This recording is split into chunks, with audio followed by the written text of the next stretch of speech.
Assalamualaikum warahmatullahi wabarakatuh. Selamat pagi dan salam sejahtera untuk kita semua. Yang saya hormati, dosen pengampu mata kuliah pengembangan peserta didik, Ibu Dr. Randa Haji Yuyun Yulianingsi MPD, dan juga rekan-rekan sekalian yang Arif dan Budiman. Pada kesempatan kali ini, izinkan kami dari kelompok 6 untuk mempresentasikan mengenai perkembangan sosial dan emosi anak. Adapun saya Novita Sari sebagai moderator sekaligus penyaji materi kedua dan saudara Yunis Naini sebagai penyaji materi pertama dan saudara Pena Herlinda sebagai penyaji materi ketiga. Untuk menghemat waktu, saya serahkan kepada penyaji materi pertama. Dipersilakan. Baik, terima kasih kepada moderator. Di sini saya akan menjelaskan mengenai makna perkembangan sosial dan emosi anak. Perkembangan sosial merupakan pencapaian kematangan dalam hubungan sosial. Dapat juga diartikan sebagai proses belajar untuk menyesuaikan diri terhadap norma-norma kelompok, moral, dan tradisi, meleburkan diri menjadi suatu kesatuan yang saling berkomunikasi dan bekerja sama. Perkembangan sosial juga diartikan sebagai kemampuan anak dalam berinteraksi dengan teman sebayanya, orang dewasa, dan masyarakat luas agar dapat menyesuaikan diri dengan baik sesuai dengan harapan bangsa dan negara. Kemudian untuk emosi adalah perasaan yang ada dalam diri manusia, baik senang atau sedih maupun baik ataupun buruk. Kemudian emosi juga dapat diartikan sebagai suatu keadaan atau perasaan yang bergejolak dalam diri seseorang yang disadari dan diungkapkan melalui wajah atau tindakan, yang berfungsi sebagai penyesuaian dari dalam dirinya terhadap lingkungan untuk mencapai kesejahteraan dan keselamatan individu. Dari beberapa pengertian tersebut dapat disimpulkan bahwasannya perkembangan sosial emosional menurut American Academy of Pediatrics dalam Nurmalitasari adalah kemampuan anak untuk memiliki pengetahuan dalam mengelola dan mengekspresikan emosi secara lengkap, baik emosi positif maupun negatif, mampu berinteraksi dengan anak lainnya atau orang dewasa di sekitarnya, serta aktif belajar dengan mengeksplorasi lingkungan. Kemudian ada bentuk-bentuk tingkah laku sosial. Menurut Robinson, seperti yang dikutip oleh Ahmad Susanto, mengartikan sosialisasi itu sebagai proses belajar yang membimbing ke arah perkembangan kepribadian sosial, sehingga dapat menjadi anggota masyarakat yang bertanggung jawab dan efektif, mulai bergaul atau berhubungan sosial baik dengan orang tua, anggota keluarga, orang dewasa lainnya, maupun dengan teman bermainnya. Anak mulai mengembangkan bentuk-bentuk tingkah laku sosial, seperti yang pertama yaitu ada menggoda. Nah, di sini yaitu merupakan sebagai bentuk lain dari tingkah laku agresif. Menggoda merupakan serangan mental terhadap orang lain dalam bentuk verbal, sehingga menimbulkan reaksi marah pada orang yang diserangnya. Kemudian yang kedua ada berselisih atau bertengkar. Nah, ini terjadi apabila seorang anak merasa tersinggung atau terganggu oleh sikap dan perilaku anak lain, seperti diganggu pada saat mengerjakan sesuatu atau direbut mainannya ketika sedang dimainkan. Kemudian yang ketiga yaitu ada simpati. Simpati ini merupakan suatu sikap emosional yang mendorong individu untuk menaruh perhatian terhadap orang lain, mau mendekati atau bekerja sama dengannya. Kemudian yang keempat ada agresi, merupakan suatu perilaku menyerang balik secara fisik maupun kata-kata. Agresi ini merupakan salah satu bentuk reaksi terhadap frustasi. Kemudian yang kelima ada pembangkangan. Pembangkangan ini merupakan tingkah laku yang terjadi sebagai reaksi terhadap penerapan disiplin atau tuntutan orang tua dan lingkungan yang tidak sesuai dengan kehendak anak tersebut. Kemudian selanjutnya yang keenam ada tingkah laku berkuasa.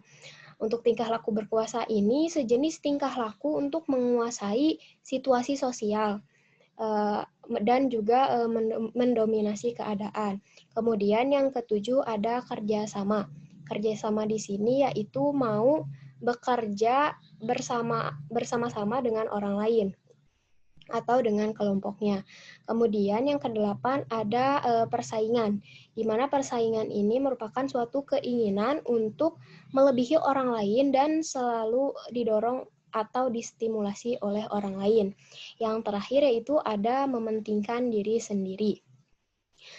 Sifat ini merupakan sikap egosentrisme dalam memenuhi keinginannya.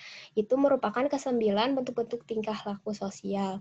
Mungkin dari saya cukup sekian, saya kembalikan kepada moderator. Baik, terima kasih kepada Saudara Yunis yang telah menyampaikan materi. Saya lanjutkan untuk materi selanjutnya yang akan disampaikan oleh saya sendiri mengenai faktor-faktor yang mempengaruhi sosial anak. Teman-teman, berkaitan dengan hubungan interaksi antara satu individu dengan individu lainnya, manusia juga pada umumnya saling membutuhkan. Nah, berkaitan dengan hal itu, perkembangan sosial anak dipengaruhi oleh beberapa faktor, yaitu yang pertama ada keluarga. Keluarga itu merupakan lingkungan pertama yang memberikan pengaruh terhadap berbagai aspek perkembangan anak, termasuk perkembangan sosialnya. Kondisi dan tata cara kehidupan keluarga merupakan lingkungan yang kondusif bagi sosial anak. Nah, yang kedua juga ada kematangan.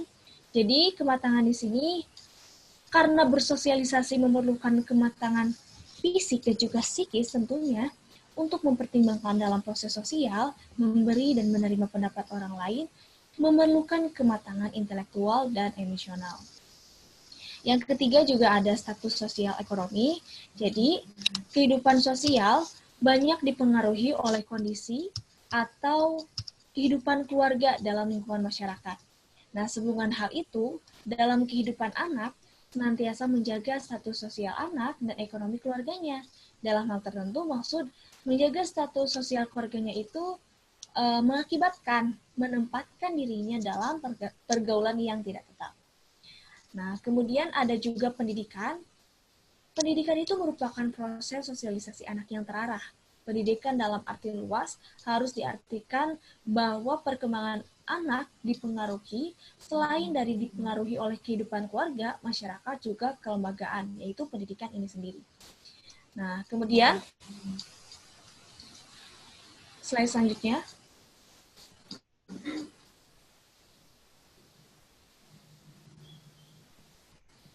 Faktor-faktor yang mempengaruhi selanjutnya, menurut Halleck dan juga Lazarus, menyatakan bahwa perkembangan emosi pada anak dipengaruhi oleh 2 faktor penting, yaitu yang pertama ada maturation atau kematangan.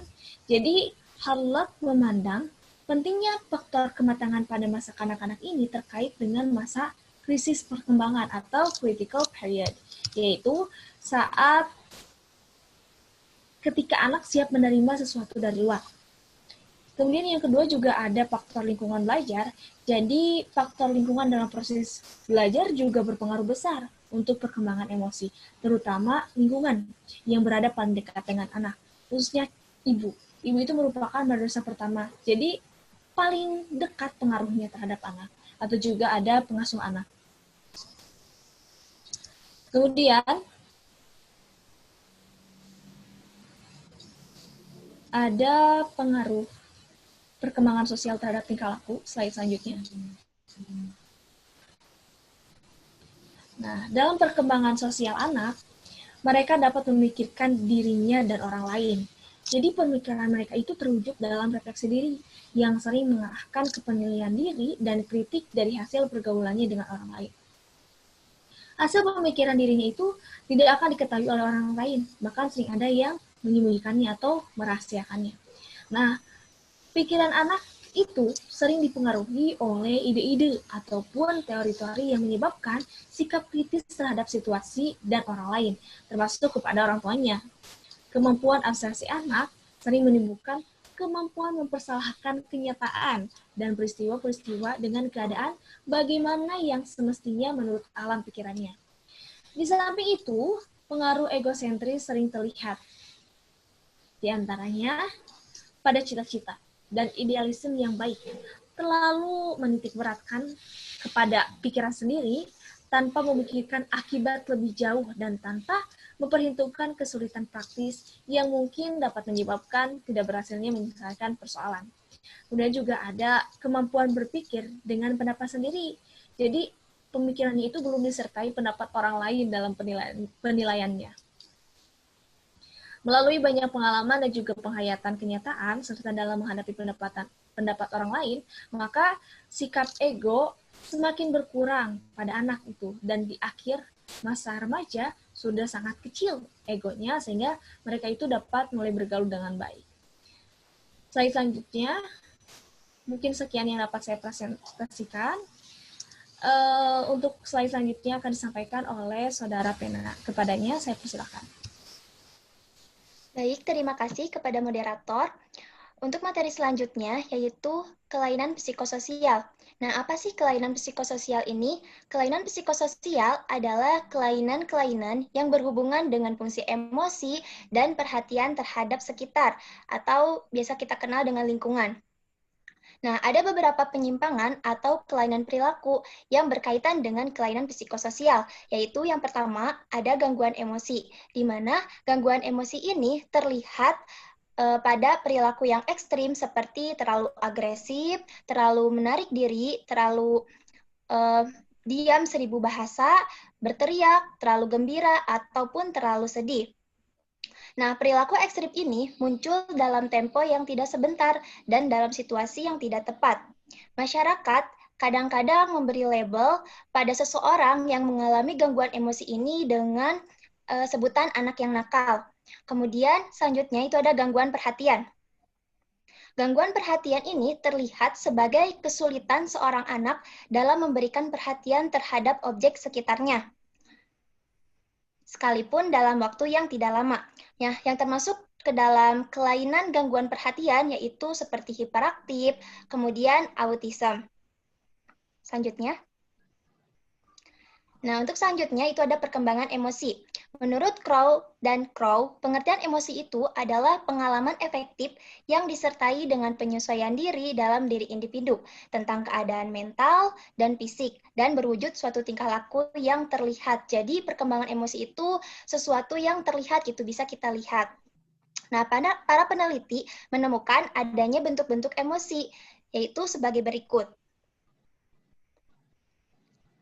Nah, yang pertama itu ada rasa marah, di mana ditandai dengan detak jantung meningkat, hormon adrenalin yang meningkat, dan mengalirkan energi untuk memukul, mengumpat, dan hal-hal lainnya.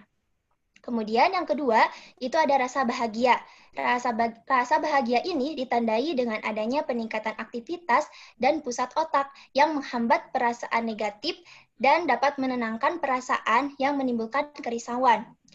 Yang ketiga, itu ada rasa cinta, di mana ditandai dengan adanya perasaan kasih sayang serta pola simpatik yang menunjuk pada respon relaksasi.